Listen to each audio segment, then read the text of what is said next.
안녕하십니까. 오늘은 높은 이자 유혹이라는 주제로 한번 이야기해 볼까 합니다. 요즘에 은행들에서 상당히 이제 고금리 여러 가지 적금 상품들 전방위적으로 나오고 있죠. 상당수는 물론 이제 미끼 이런 느낌이 강합니다. 대부분 뭐 몇십만 원 한도에 뭐 이런 것들이니까. 그런데 어찌됐든 간에 전방위적으로 나오고 있어요. 사실 이 고금리 이자 상품이 나올 때 사실 많이 생각할 게 오히려 많아요. 왜냐하면 한 번만 생각해 보세요. 여러분 예전에 과거에 어떤 경제 상황이 다가왔을 때, 어땠을 때 여러분 고금리 이자 상품이 전방위적으로 나왔는지. 그래서 이거에 대해서 한번 얘기해 볼까 합니다. 좀 보실게요. 자, 보면요. 경기 불안한데, 경기 불안하죠. 뭐, 우크라이나 전쟁도 있지만 여러 가지 상황에서. 왜 적금 이자를 올려줄까? 뭐, 어떤 분들은 당연히 생각하십니다. 근데 오늘 보시면 전혀 당연하지 않습니다. 은행이 어떤 데인데요. 우선 기사 몇 군데 보겠습니다. 이자를 더 드립니다. 자, 보시면 이러합니다. 요즘 같은 때 5금리 금리가, 5% 금리가 어디냐. 조선일보 뉴스고요. 제목 보고 지나갈게요. 가볍게. 금리 뛰자. 기준금리 말하는 거겠죠. 저축은행서 연 7% 적금 등장. 와, 엄청나네요. 물론 한도 되게 약합니다. 그 다음에, 자, 금리 연 10%까지 얘기 나온 데 있습니다. 적금 좋아했는데 가입하려 보니 당연히 어떻다? 약간의 말장난 느낌이 있다. 이런 얘기의 기사를 분석해 놓은 거죠. 미끼. 어쨌든 이자 더 준답니다. 은행 대출 이자 올리는 건 자연스럽다. 대출 이자 올리는 건 자연스럽죠. 왜? 돈놀이 하는 곳이니까 돈 이제 더 받고 싶죠. 정부가 규제만 안 하면 더 받고 싶은 거잖아요. 근데 저축 또는 적금 이자를 더 준다. 은행이 그렇게 배려가 깊은 곳인가요? 기준금리 올라서 일부는 당연하죠. 같이 연결보면 당연하죠. 근데 전부에 대한 이유는 아닙니다. 자, 이득이 너무 많아서 이게 무슨 얘기냐고요? 작년 여기 은행들 이득이 어느 정도였죠? 금리 올려도 내려도 뛴 가상금리 대출 규제 논한은행 이대리 기사인데요. 사실은 작년에 사상 최대 이익이었답니다. 우리가 코로나 때문에 자영업자분들은 엄청 고생하고 여러 가지 이유가 많았는데 특히 이제 금리 뭐 이런 거 우리 뭐 연끌 투자한 분들도 있고 여러 가지 투자한 분들 많은데 정말 많은 이제 은행으로 이자를 내고 있었죠. 근데 은행은 사상 최대이익. 짜증나죠? 근데 은행이요. 한번 은행에 대해 특성을 좀 볼까요? 은행이 고객 배려해 주는 곳이냐고요? 아니죠. 못하죠, 사실은. 왜냐면요, 은행은요, 남의 돈 굴리는 곳이에요. 남의 돈. 자기 돈 아니고. 내 맘대로, 내 친구니까 좀 싸게 줘. 내 돈은 그렇게 되겠죠. 넌 잘 모르니까 좀 비싸게 가. 뭐 이런 건데, 그게 아니다 이거죠. 남의 돈 굴리는 곳이에요. 내 돈 아닌 남의 돈을 굴리기 때문에 배려를 할래야 할 수가 없어요. 자, 성격상 태생이 남의 돈을 굴리기에 배려를 할 수 없는 곳인데, 이자를 더 준대요. 여기서부터 좀 생각을 해보자 이거죠. 뭔가 자기가 필요한 게 있어야만 그게 가능한 얘기거든요. 자, 질문 좀 다시 해볼게요. 타인에 대한 배려 없는 성격의 사람이 돈을 더 준다 할 때, 우리 그런 거 옆에 보고 있잖아요. 옆에 주변에서 사시다 보면 갑자기 제가 저런 성격 아닌데 막 도와줘. 뭐지? 이런 거 있잖아요. 뭐 쉽게 말하면 우리 흥부 놀부 할 때 놀부 형님이 뭐라고 제안하냐면 알바비를 더 준대요. 자기 집에서 와서 일을 하면 흥부집보다 내가 알바비를 더 주겠대요. 그냥 믿고 가서 일할 수도 있겠지만 뭔가 우리가 불안하죠. 뭐 화장실 갔다가 안 닦고 온 것처럼 불안해요. 당연히 의심하고 따져보는 게 맞는 거죠. 자, 이런 경우죠. 친구가 물어봐요, 갑자기. 어디서 제안을 받은 거예요? 고수익 투자권. 이거 수익률 좋대. 아주 수익 좋대. 근데 은행만큼 또 안전도 하대. 이거 너무 좋은데 이거 같이 투자 않겠냐? 또는 야, 나 이거 할 건데 어떻게 생각해? 물어보죠. 왜? 자기도 좀 불안하니까 뭔가. 그럼 여러분 뭐라 그래요? 대부분 미쳤어 그러죠. 정신 차리라고. 좀 따져보라고. 사실은 저 상황과 은행이 지금 이자 주는 게 별반 차이 없습니다. 원래 따져보는 게 맞아요. 은행은 남을 배려할 수 없는 성격의 집단이에요. 자, 근데 우리는 고금리 광고 저기 은행 고금리 이자 광고 의심을 해야 되는데 안 하고 있죠. 아니면 무엇을 어디서부터 왜 의심해야 하는지 모르고 있는 거죠. 은행은 당연한 거라고 생각하죠. 여러분 은행이 왜 당연해요? 예전에 과거에 우리 고금리 줄 때가 언제죠? IMF 때? 서브프라임 모기지 때, 좀 더 뒤에 보겠지만, 요즘에 그 러시아 우크라 전쟁 때문에 러시아 은행들 규제받아서 지금 금리 하룻밤에 얼마까지 올렸죠? 한번 찾아보세요. 경기 좋나요, 요즘에? 은행이 돈을 막 모으는데 돈놀이 할 때가 있냐고요. 요즘에 경기가 이러하죠. 자영업자분들 힘들죠. 안 오는 게 뭐가 다 올라, 다. 심하죠. 그 다음에 이제 유가, 뭐죠? 지금 전쟁 뭐 여러 가지 이유도 있고 여러 가지 있습니다. 하여간 뭐 그런 금리 올라, 유가 여러 가지 서민, 지난 시간에 제가 말했죠. 금리에서 타격, 서민이 어떤 식으로 이중으로 타격 받는지 설명하는 거. 이런 상황이거든요.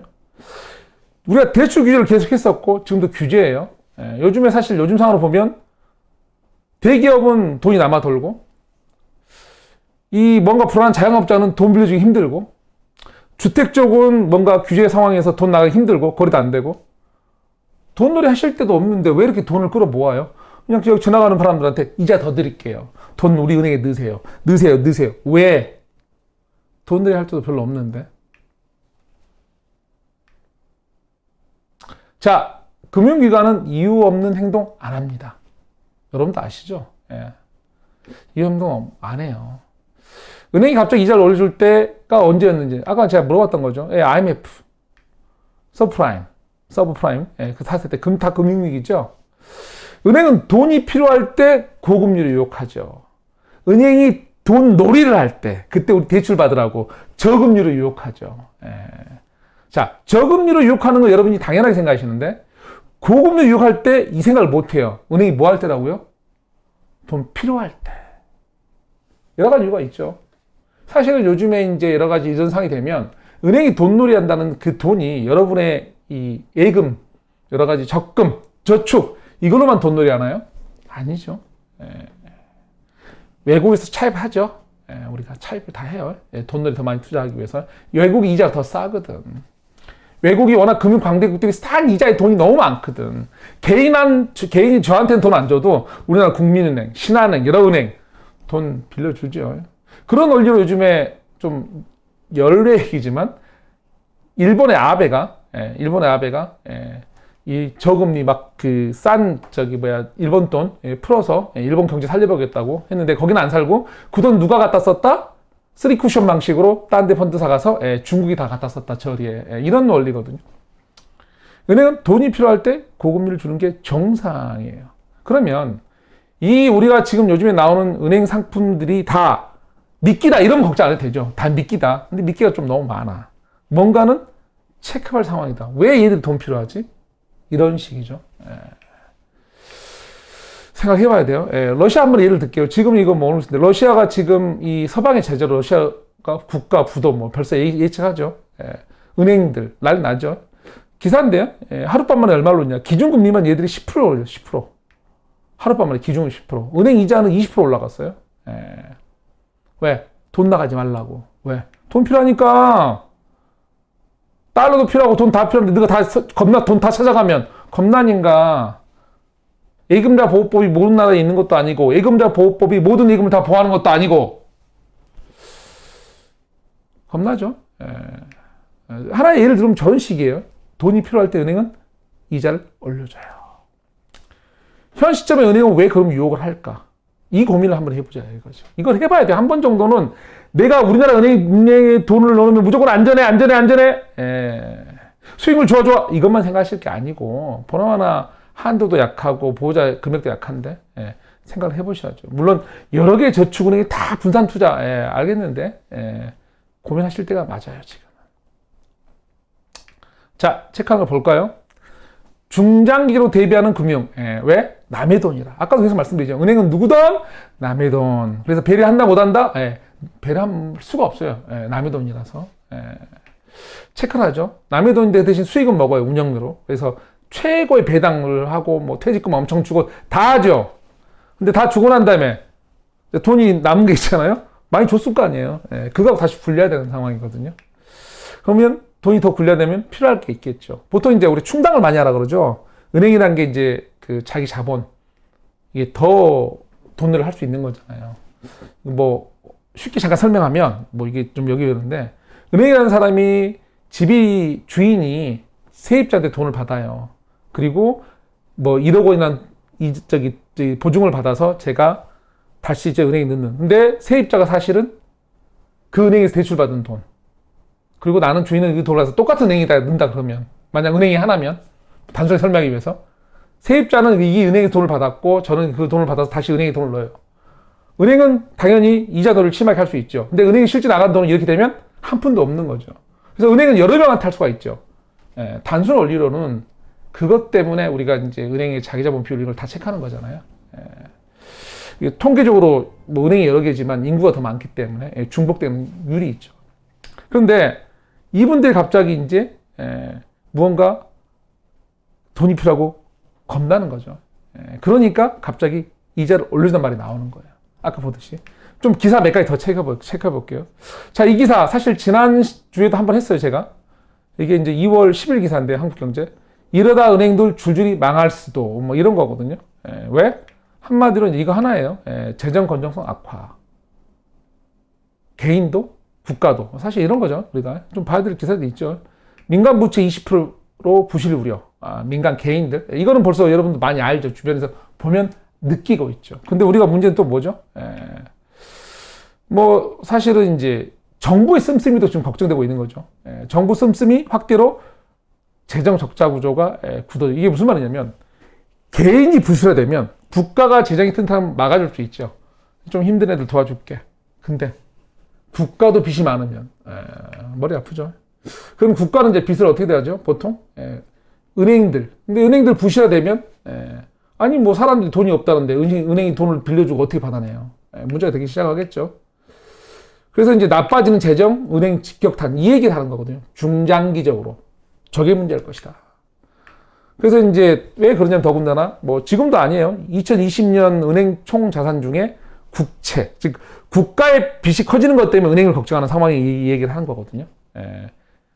그 당시 10%면 지금은 더 올라갔을지 없을지 한번 체크해 보세요. 공부 삼아. 기사만 쓱 제목 볼 게 있어요. 몇 가지가. 자, 나라비 증가 속도 1위. 중요한 건 속도예요. 속도 엄청나거든요, 사실은. IMF 기준으로 100%. IMF가 새로운 기준을 만들었거든요. 사실은 이제 예전에 우리가 외환보유고를 따질 때 좀 이제 그 기존의 기준이 있었는데 이번에 새로운 기준을 만들었어요. 거기 적용했을 때 한국이 좀 문제 있다 말이 나온 게 있어요. 그 얘기 관련된 거고요. 그 정도만 아셔도 돼요. 하여간에 문제는 있으니까. IMF 때도 구경 못한 5%대 재정 적자. 제목만 보세요. 흐름만 봐도 느낌 오세요, 벌써. 자, 은행이 왜 위험할 수 있다? 부실 떠넘기잖아요, 지금 사실은. 누구에게? 은행한테. 앞으로도 그럴 거예요. 못 갚는 햇살론. 그러니까 뭐냐면 원금 못 갚는. 이제 점점 부실화. 점점 이제 지탱할 때가 지탱된 거죠. 현재가 문제 없었는데 문제 되는 거죠. 근데 은행도 국가도 빚이 많으면 저 커버 못 해주죠. 인구 줄고 있죠. 세금 거둘 애들 줄고 있어요. 원자재 문제 크죠. 일본과 한국 무역으로 먹고 사는 나라는 타격이 올 것이다. 저거 타격이 오면 은행 타격 오죠. 옵니다. 자, 신용등급이 이제 사실은 전 세계 신용등급 유명 국가 기관들이 바라보고 있죠. 우리 재정 적자를. 특히 속도를 바라보고 있어요. 그 속도를. 저게 어떻게 나오느냐에 따라서 문제가 될 수도 있죠. 대부분 우리가 은행이 갖고 있으니까 돈 빌려주고 왔다가 환율 문제가 다 겹치기 때문에 은행이 순식간에 나빠질 수 있어요. 그거 언제 봤죠? IMF 때, 서브프라임 때 보셨잖아요. 스태그플레이션, 저거 설명할 필요 없겠죠. 자, 예금자 보호. 갑자기 사실 저는 이게 궁금했어요. 우리가 예금자 보호법, 일본에는 없는, 우리는 있는. 근데 5천만 원이었잖아요. 1억으로 한도를 이제 상향시키는 걸 이제 논의를 하겠대요. 왜 갑자기? 여러분 요즘에 그렇게 일반 서민들이 돈이 많아서 은행에 저축할 돈 많으신가요? 뭐 요즘에 이제 뭐 이거 투자 잘해서 돈 많은 분들 일반적인 얘기예요. 젊은 사람 있는 분들. 갑자기 1억까지 왜? 왜? 고민 한번 해보세요. 이유가 있는 거겠죠. 사실은 자, 이 기사만 쭉 훑어봤을 때 여러분 은행 100% 안전하다고 확신하실 수 있나요? 만만치 않겠죠. 모르는 거죠. 자, 거기다 우리가 지금 제일 문제는 이제 자, 은행의 어떤 금융시장의 어떤 불안정성하고 인플레이션이에요. 인플레이션은 지금 우리가 금리 올리는 것만으로 잡을 수 있을까요? 이번 달 우리 1분기 한국은 이제 예상하는 게 3에서 4% 사이? 미국은 7%대? 그래도 미국 지금 금리 안 올리죠, 다시. 주춤하게 올렸다가. 고민되죠. 우크라이나 사태가 여러 가지 사태 있으면서. 무작정 그러면 인플레이션이라는 게 여러분 뭐예요? 은행이 돈 넣으면 휴지 조각 이 얘기잖아요, 사실은. 그걸 잡으려고 우리가 막 빵빵해서 지금 막 다 잡아놓은 거잖아요. 근데 뭔가 많은 걸 안 와야 될 상황이 되고 주춤한 상황이 되고 더구나 이제 금융이 저런 재정 문제가 되면 겹치는 거잖아요, 문제가. 이게 이제 머리가 복잡해진 상황이 오는 거죠. 은행이 돈 넣는다 안전하다? 상황이 안 되고. 자, 조건 문제요. 장기적인 그래서 은행 위기가 오고 물가 상승하고 실업률까지 증가한다면 이제 이런 거죠. 이랬을 때 여러분들은 계속 은행에 돈 넣어놓으실래요? 잘 나눠 투자할 때죠. 여러분이 지금 우리가 기준금리 오르고 여러 가지 대출이자 올라서 부동산이 죽어. 근데 그럴 때만은 아니고 또 여러 가지 주식시장도 야 지금 저 초전 박살이고 흔들리니까 다 죽을 것 같아 한동안. 그래서 이 주식시장에서 고개 돌려서 안 볼 거야. 이럴 때도 아니고 나눠야 된다 이거죠. 특히 저는 이제 부동산 쪽이니까 인플레이션 철저히 이용할 때예요. 지금 사실 상황이. 왜? 예상 바뀌거든요. 저거에 잡히지 않은 상태에서 우리는 많은 개발을 가야 될 이슈니까. 자, 마무리 해볼까요? 자, 은행이 고금리 이자 줄 때 의심하셔야 되는 게 맞아요. 지금 특히 의심 많이 해야 할 때예요. 시장 상황을. 장기적으로 분산 투자하는 게 맞죠. 무조건 한쪽 가면 이러면 여긴 죽어, 여긴 살아. 이런 게 없다고요. 지금 상황이. 되게 복잡해요. 자, 인플레이션 부동산 쪽은 이원 투자도 완전히 여전히 고려하셔야 돼요. 특히 이제 올해 보면 이거는 이제 뭐 KB연구소 금융연구소 기반으로 해서 나온 기사였죠. 꼬마 빌딩이 유명하다. 왜?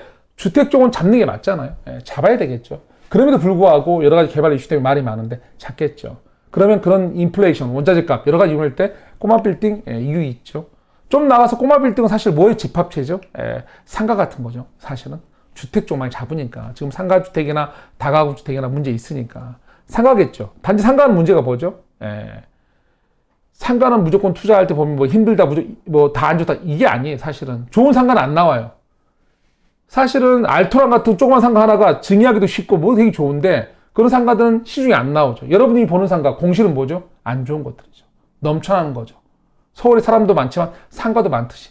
사실 상가란 건 상가 비율 따라서 조회해서 잘 봐야 되는데 그걸 잘 체크 안 하는 거죠. 하여간 어쨌든 간에 저런 두 종목을 좀 살펴볼 필요가 있죠, 올해는. 그 다음에 이제 보시면 해외 경기 안 좋죠. 근데 이렇게 안 좋을 때 별도이 되는 거, 경기가 제일 분리되는 거, 해외 금융시장과 분리될 수 있는 거. 우리가 보통 그래서 항상 토목국가라 그랬죠. 욕할 때. 부동산이죠. 그래서 순간 경기 활성화할 때는 저게 필요할 수도 있다. 그래서 이번 대선 끝난 다음에 여러 가지 완화책들이 나올 수밖에 없는 구조가 지금 경기 상황이 흘러가고 있죠. 흘러가고 있어요. 뭐 이 정도로 하고요. 너무 우리가 이제 의자가 높아갈 때 그 이자에 뭐 이렇게 뭐랄까 취한다 그럴까 이러지 말라고 제가 오늘 영상을 만든 거고요. 다음 주엔 또 다른 거로 찾아뵙겠습니다. 감사합니다.